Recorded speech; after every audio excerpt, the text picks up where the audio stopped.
The third and final video in this series where we consider the example of negating an expression. In the previous two, we used the fact and we implemented the fact that if I say not for all x alpha, p of x is p of x, then I get there exists x, not p of x. And in the second video, we handled the case of implication correctly. In this case, we are doing the opposite, or the converse. That is, if we say not there exists, we get for all not. Okay. So we matched previously using dot for all. Here we'll use a basic matcher. For that, let's first see what the expression is in this case. Sorry, in the info view. So if we look at the info view, we'll see the matcher. The main thing to see is that we have an exists. And we also have, if you recall, the exist type had two parameters. The first one was implicit. That's what we saw here. This one, which is the natural numbers. And then we have a lambda. Okay. Now, previously we used a high-tech matcher using isDiff equal to. This time we'll just use a basic one matching actual expressions. Since this is for illustration, if you really wanted a production one, the higher tech one is better. Okay. And this is a really convenient function. Given an expression, it matches whether your application with two arguments with a given name. In this case, we'll take exists as the given name and see what whether we match, and we either return the expression, a pair of expressions, or not. So let's look at this case here. Okay. So let's match our expression.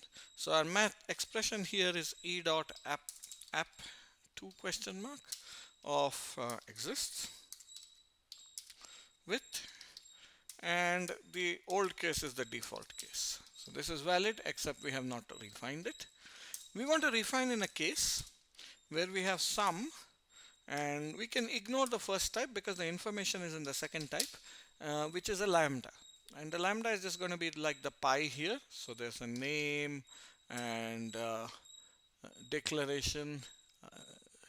Let's see for all what we had was we had name, domain, body, and binder identity. So name, domain, body, and the binder identity.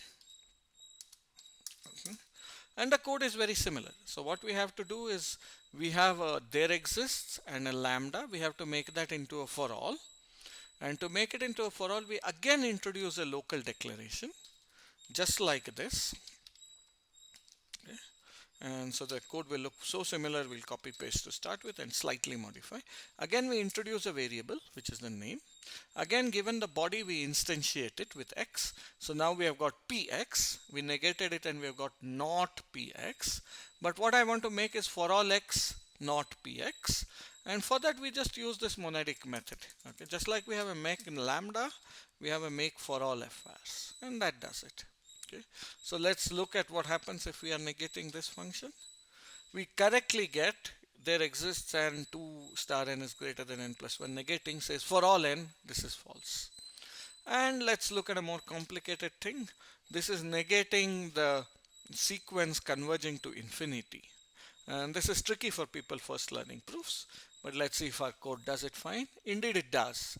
A sequence doesn't converge to infinity if there is some line so that we are not eventually above that line. That is, given any n, there's a point after m so that we are not above the line.